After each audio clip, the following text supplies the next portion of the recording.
If you go into forums or Reddit or somewhere else on the internet looking for information about instant cameras, you're going to find a whole lot of it. For the most part, a lot of people seem to go for the lower end cameras that have automatic functions, but then what about the options for the higher end users that want full manual control or full aperture control? The only option on the market with full aperture and shutter speed control is this. It's the Impossible Project I1. Yeah, that's what it's called. Yeah, that's it.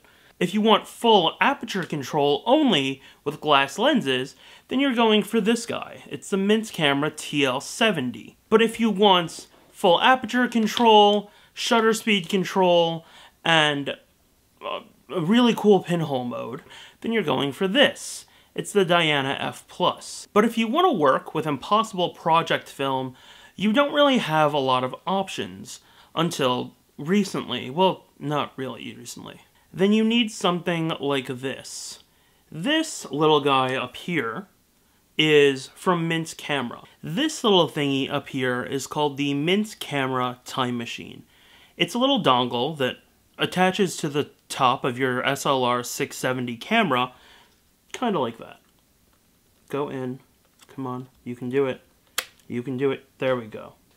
And then, when you're using it, all you have to do is just lift the camera open to get ready, lock it in, set the shutter speed, focus. But before you do any of that, where the hell is my light meter? Come on, really? I got it.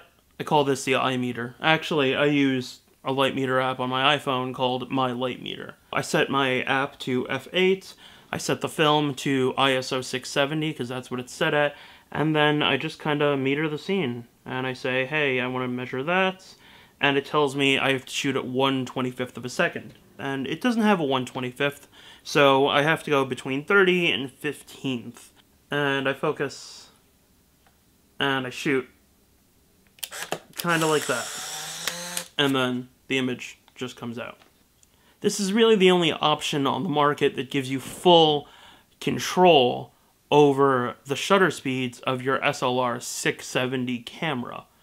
There's not really much else out there that lets you to do so, and there's not really much else out there that lets you do it when it comes to working with instant film.